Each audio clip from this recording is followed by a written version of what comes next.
Muy bien, hermanos, otra vez un gusto saludarlos. Muchas gracias por estar acá esta mañana y también muchas gracias por el cariño expresado, el tiempo que compartimos en el primer periodo. Bueno, hermanos, yo quiero invitarles a tomar sus Biblias y vamos a ir a la carta o a la epístola de Primera Juan. Esta mañana estuve hablando, no terminé esta mañana el estudio porque fue muy dinámico y fue muy con preguntas y fue un lindo tiempo. Pero este momento yo quiero dedicar a dos textos nada más para poder animar nuestras vidas, desafiarnos para vivir para el Señor y sobre todo para poder entender en la mayor dimensión que podamos lo que el Señor hace por nosotros hoy en día. Entonces vamos a abrir nuestras Biblias, Primera Juan capítulo 2, por favor. Primera Juan, capítulo 2, versículo 1 y 2. Muy bien, voy a dar lectura y después vamos a orar. Dice así la palabra del Señor. Hijitos míos, estas cosas os escribo para que no pequéis. Y si alguno hubiere pecado, abogado tenemos para con el Padre, a Jesucristo el justo. Y Él es la propiciación por nuestros pecados. Y no solamente por los nuestros, sino también por los de todo el mundo. Vamos a orar. Padre amado, te damos gracias por este tiempo. Gracias, Señor, por los cánticos. Gracias, Señor, porque eres el Dios de gracia. Eres el Dios de misericordia, el Dios santo. Y te damos gracias porque nos has dejado un legado maravilloso, eterno, que es tu palabra.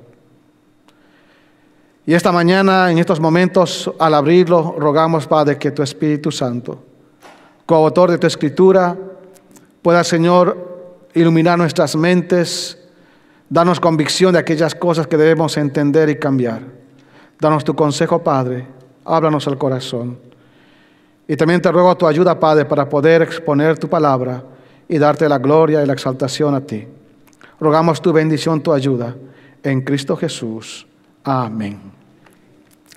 Hermanos, es una carta maravillosa. Algunos han perdido parte de la introducción al contexto histórico, lo que quería en el primer periodo, pero es una carta escrita en la última década del primer siglo. El autor se ha discutido mucho, pero el autor es el apóstol Juan, llamado el apóstol del amor. Usted sabe muy bien que este es un hombre que tuvo un hermano, Jacobo. Fueron llamados por Cristo Boanerges, hijos del trueno. Si usted lee los evangelios se van a dar cuenta que eran de carácter especial. Como dirían en Puerto Rico, de mecha corta. Se prendían rápido. Y el Señor tuvo que trabajar en sus vidas y especialmente en Juan. Un día escucharon a alguien que no estaba de acuerdo con ellos, querían pedir fuego del cielo. Y eran así. Y también tenían una madre llamada Salomé. Y esto venía de familias que eran así, muy impulsivos, o hablaban muy rápido sin pensar, como muchos de nosotros. Y vino la madre a pedir al Señor Jesús, ustedes saben la historia, que un hijo se sienta a la derecha, el otro hijo a la izquierda. Y bueno, Dios tuvo que trabajar mucho en la vida de él, de tal manera que el carácter del apóstol Juan fue moldeado y fue llamado el discípulo del amor. Y también él se describe a sí mismo en su evangelio y se describe como aquel que estaba recostado en el Señor.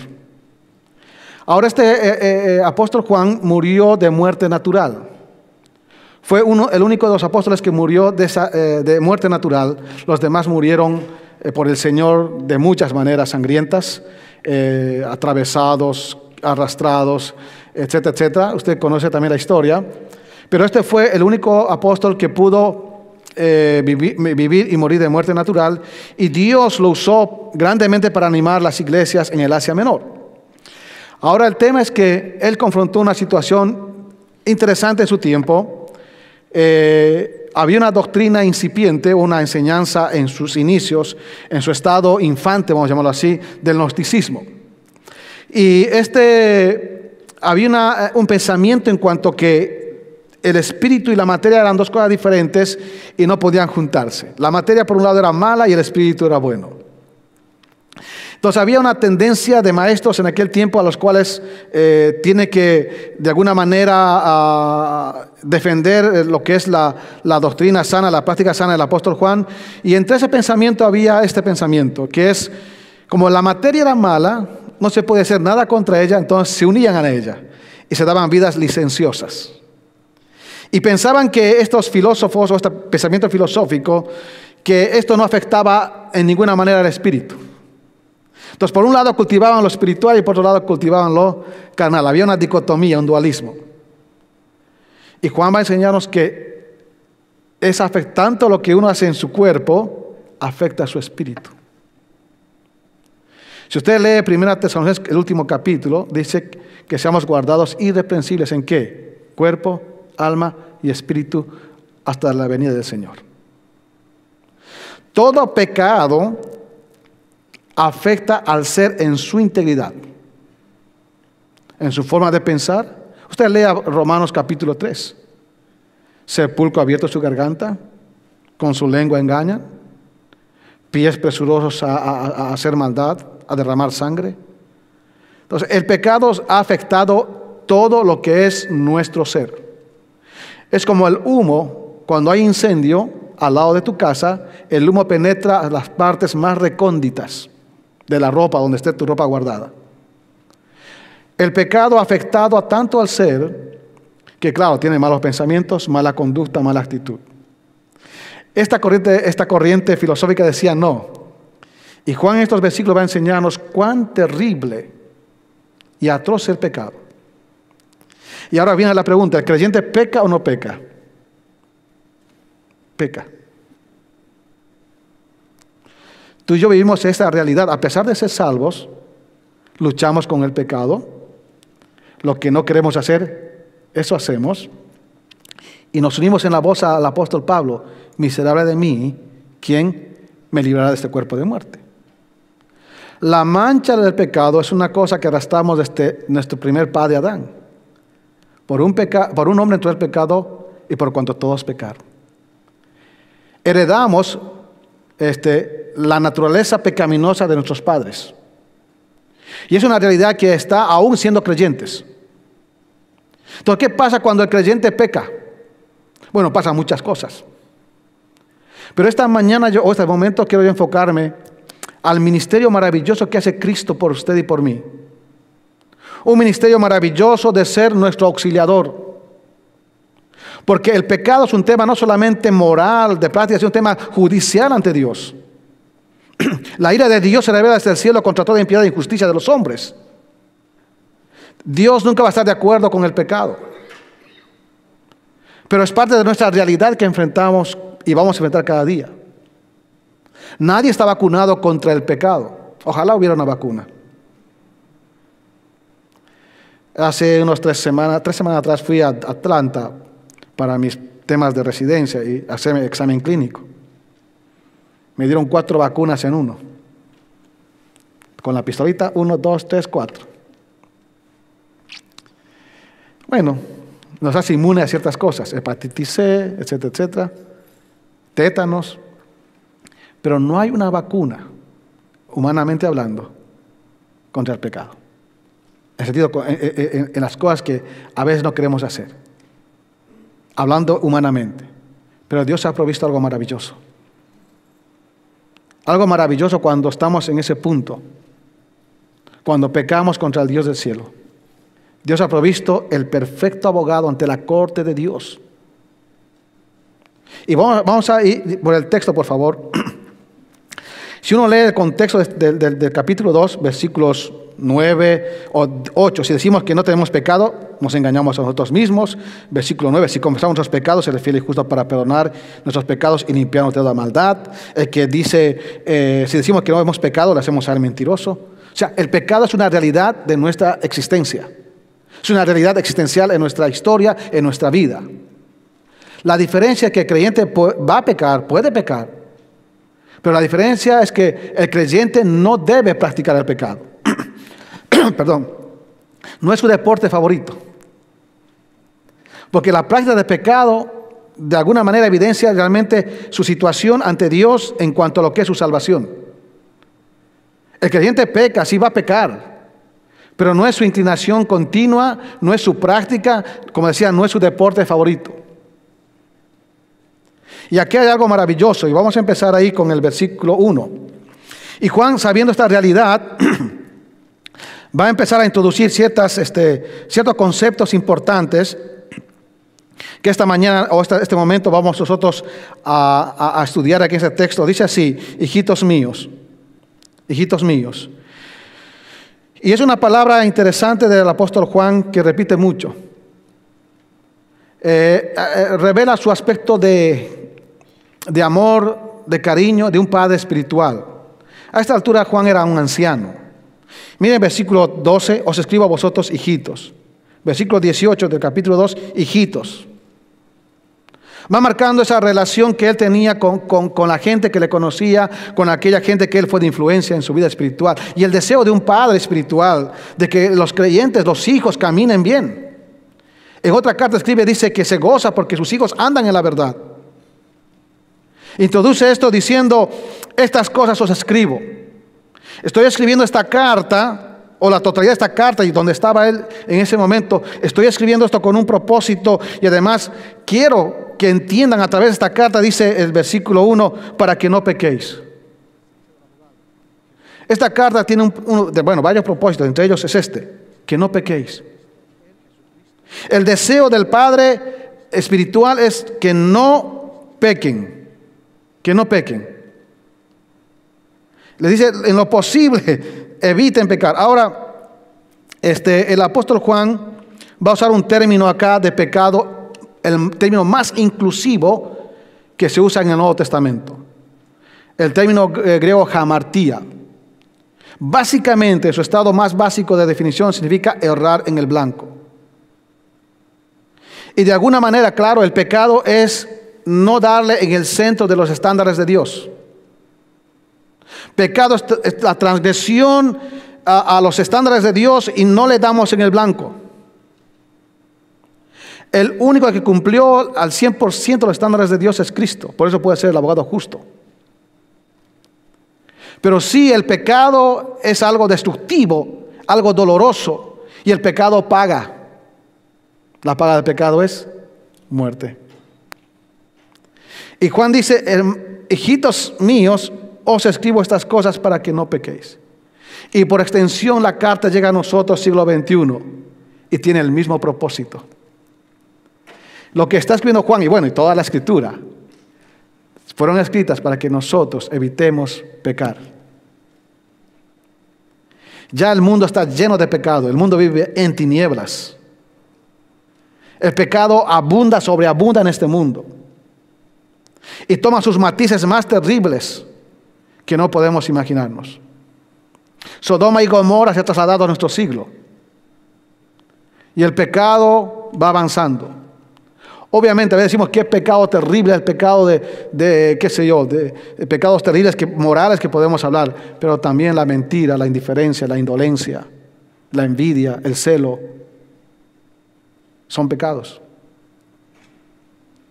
Entonces, Juan, con esta expresión de pecado, y mire el versículo 1 dice, para que no pequéis, y si alguno hubiere pecado, usa otra vez la palabra pecado. Porque el pecado va describiendo el estado del condenado, el estado del perdido. Y es la esfera en la cual nosotros tenemos que vivir enfrentando esta situación. Pero Juan dice, escribo estas cosas para que no pequéis. Y es el propósito de Juan al escribir esta carta, a fin de que no pequéis. Note la partícula negativa, no pequéis. Es el deseo definitivo, enfático del apóstol Juan. No pequéis. Pero el verbo pecar está en modo subjuntivo. ¿Qué es esto? Marca posibilidad. Está diciendo, no quiero que pequen, pero alguna vez van a pecar. Porque esa es una realidad con la cual lidiamos nosotros todos los días. Al fin y al cabo tomamos la decisión nosotros, pero es una realidad con la cual vivimos. No queremos, pero a veces pecamos sin intención y algunos con intención. aún siendo creyentes. Si uno lee la historia de la iglesia, 1 Corintios, va a encontrar que había pecados terribles en esa iglesia. Si usted lee de corrido, va a encontrar un hombre con su madrastra, vamos a llamarlo así, en fornicación. El contexto enseña que habían hombres con prostitutas, con rameras. Entonces, la historia de la iglesia ha sido y está lamentablemente manchada con algunos actos pecaminosos. Ahora, obviamente, no quiero decir con esto que tenemos licencia para pecar como los gnósticos, pero sí en lo posible el creyente tiene que vivir marcando la diferencia. Juan dice, escribo estas cosas para que no pequéis. No quiero que pequen, ese es mi deseo, pero hay la posibilidad que lo van a hacer. Y miren lo que dice el versículo, continúa el versículo. Y si alguno hubiera pecado. Está diciendo Juan, bueno, hay esa realidad. Ahora, y si alguno, cualquiera en la congregación, porque nadie está exento. La ley dice el que piensa que está firme, mire que no caiga. Nadie está exento de caer en pecado. Tenemos que vivir con temor, temblor, pero es una realidad que vamos a enfrentar. Y si alguno, dice el texto, hubiere pecado. Si ocurre el triste hecho que es posible, pero si alguno ha pecado, ¿qué pasa ahí? Bueno, si tuviéramos que seguir el estándar del Antiguo Testamento, del Antiguo Pacto, tenemos que morir. El alma que pecare, esa morirá. Y aquí donde entra, hermanos, aquí donde entra en escena nuestro auxiliador. Dios no quiere que pequemos. Dios no está de acuerdo con el pecado. El pecado es triste, doloroso, destructivo. Pero si alguno hubiera pecado. Y aquí entra lo maravilloso. Y es lo que quiero yo este momento, este tiempo, enfocar, desafiarle a mirar lo que Cristo hace por usted. Y para que después de esto peque menos. Y en lo posible evite un mínimo grado de pecado. Y miren lo que dice el texto. Si alguno hubiera pecado, claro, ¿quién va a defendernos? Y va a hablarnos hemos visto ahí la esencia del condenado, la esencia del pecador, pero aquí entra la esencia del abogado, el abogado perfecto. Aquí entra el abogado que usted y yo necesitamos en la corte divina. Porque la corte de Dios dice, el alma que pecare, esa morirá. Y si alguno hubiera pecado, dice el texto, abogado tenemos para con el Padre. Ahora déjeme decir una cosa. Esta palabra abogado se utiliza en Juan 14 como consolador. Alguien llamado al lado de uno en ayuda de uno. Pero aquí se traduce como abogado. Una aclaración nada más para los que leen la Escritura y buscan entender y interpretar. No siempre las palabras griegas en un lugar tienen la misma traducción o definición en otro lugar. El contexto te ayuda a cómo debe traducirse.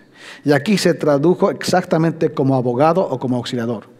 Como lo que sería el término más moderno, abogado defensor. Alguien que nos defienda ante la corte del Padre.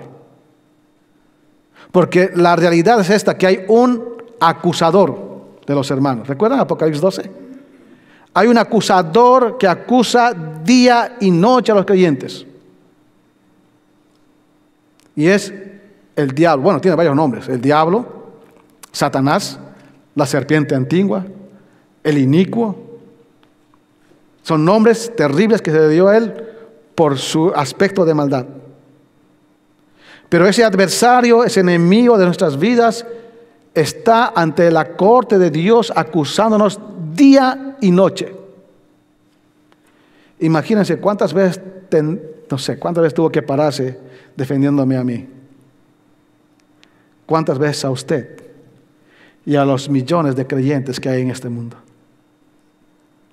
Un abogado que puede defender a cada creyente. Los abogados terrenales defienden a una sola persona, 2, 3, no sé cuántas, su capacidad. Pero los abogados en este mundo no son perfectos.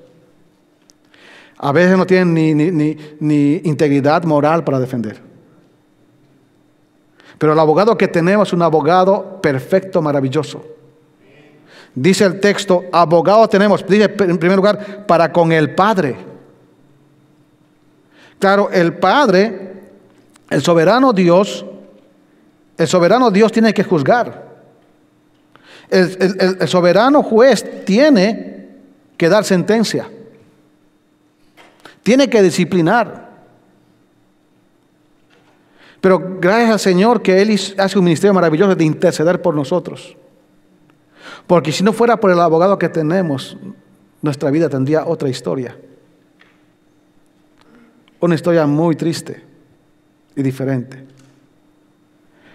Tenemos para con el Padre, o sea, delante del Padre, y aquí, miren, aquí está el concepto de la esencia del abogado. Jesucristo el justo. Jesucristo el justo. Y tiene que ver esto con la rectitud moral de carácter de su persona.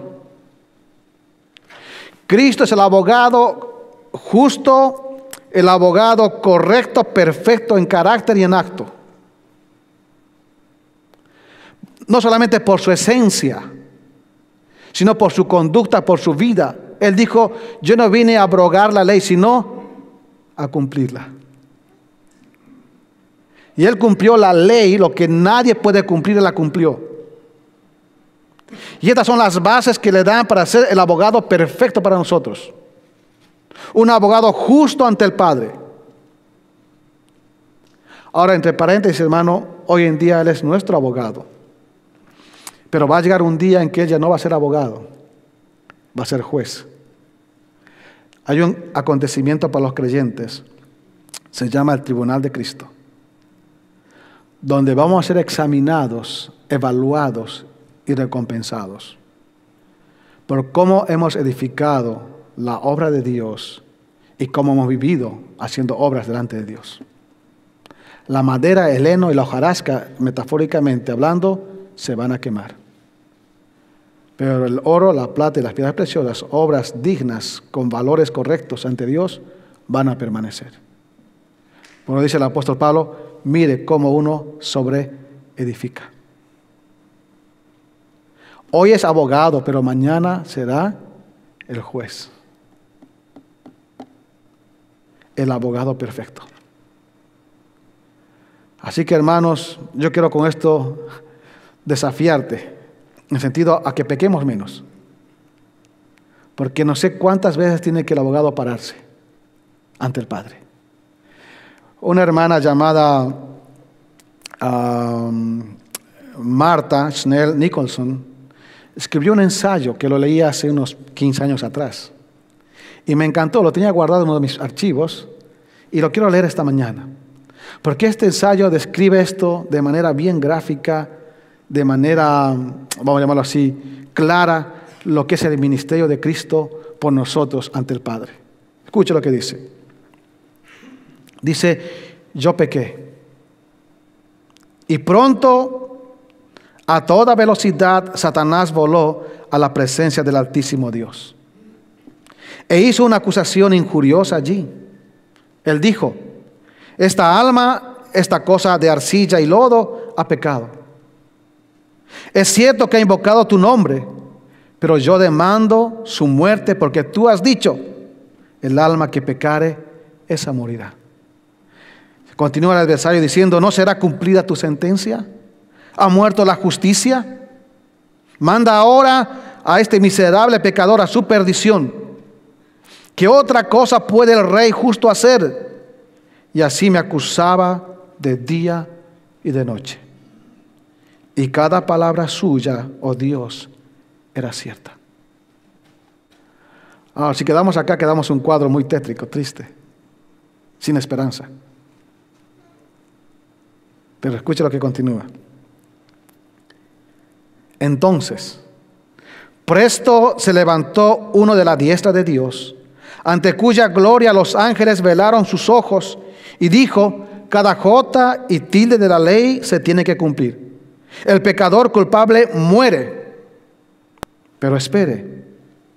Suponga que toda su culpa fuese transferida a mí y yo pagué por su falta. Contempla mis manos, mi costado, mis pies. Un día yo fui hecho pecado por él y morí para que él pudiese ser presentado sin culpa ante tu trono.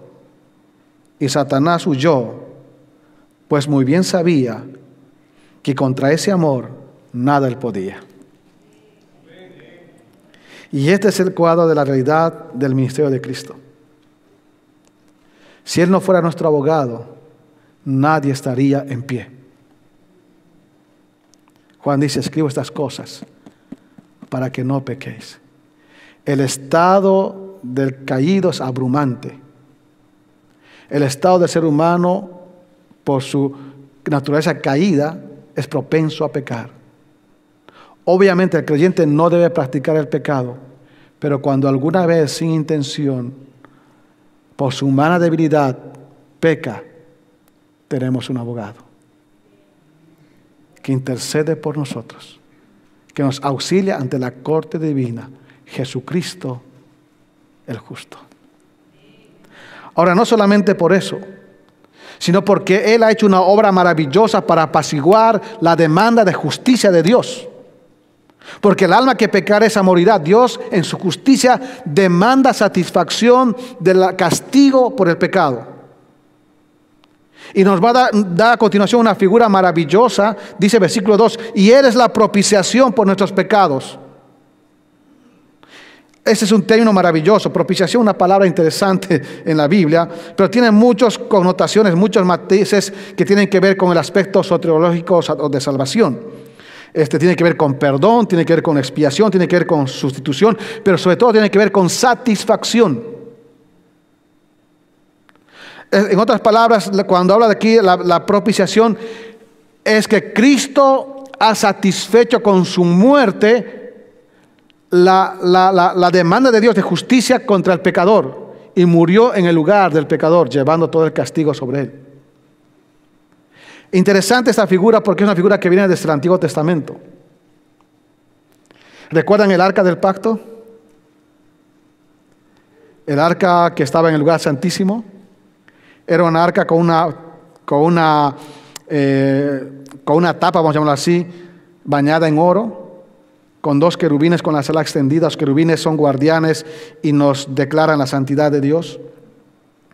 Esa cubierta se llamaba propiciatorio, porque al día de expiación entraba el sumo sacerdote con sangre ajena a ese lugar santísimo, con sangre para derramarlo sobre ese propiciatorio, sobre esa tapa, esa cubierta, para satisfacer la demanda de justicia de Dios, y un animal inocente o animales inocentes morían.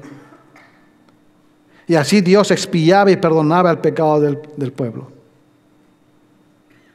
Ahora los sacerdotes entraban con una ropa con unas campanitas en su túnica, porque escuchaban si todavía estaba vivo en el lugar santísimo, y con una cuerda. Si el sumo sacerdote no estaba bien en su vida, él podía morir también ahí adentro. Y tenían que estirarlo, sacarlo, pero con sangre ajena, para satisfacer la demanda de justicia de Dios. Ahora en la cruz, es algo maravilloso este cuadro. En la cruz, nuestro sumo sacerdote, Cristo, puso el sacrificio de sí mismo, derramó su sangre y allí hizo expiación de nuestros pecados pasados, presentes y futuros.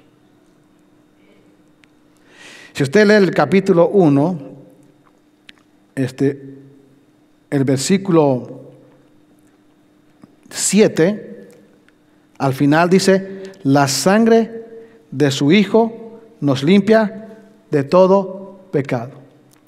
El tiempo del verbo ahí está en tiempo presente. En el griego el tiempo presente es un tiempo progresivo, continuo. ¿Sabe lo que está diciendo? La sangre de Cristo nos está lavando continuamente. Y obviamente habla de la confesión. Pero es una sangre poderosa que limpia, es una fuente purificadora para nuestras vidas. Pero si Él no hubiera hecho esta propiciación, esta expiación de nosotros, tampoco podríamos estar en pie y tampoco podría ser habitado como el abogado perfecto. Cristo hizo toda la obra maravillosa y hoy sigue cumpliendo un ministerio por nosotros. Es la propiciación que dice por nuestros pecados, por nuestras transgresiones. Al fin y al cabo los pecados son nuestros.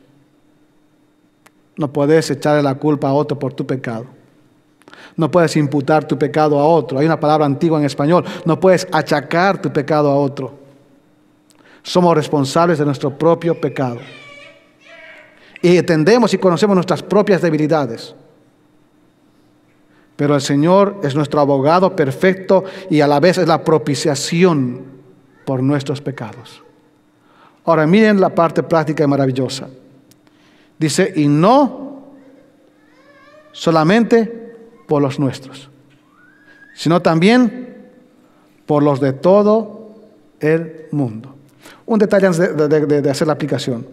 Los paganos en la cultura greco-romana de aquellos días, ellos pensaban que ofrecer sacrificios, pensaban al ofrecer sacrificios que estaban apaciguando a Dios, o sea, por eso hacían sacrificios terribles para conseguir el favor de ellos. Pero cuando leemos la Biblia, nos muestra a Dios mismo tomando la iniciativa para que podamos nosotros reconciliarnos con Él, enviando a su Hijo como propiciación por nuestros pecados.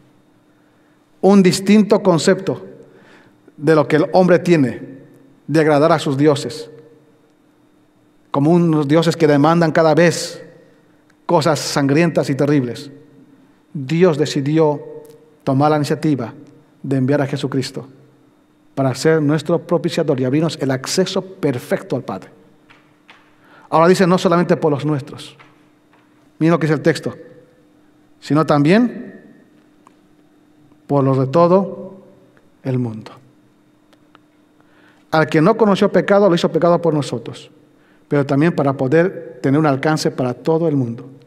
Es la razón por la cual está en un viaje misionero, para compartir este mensaje a otras personas.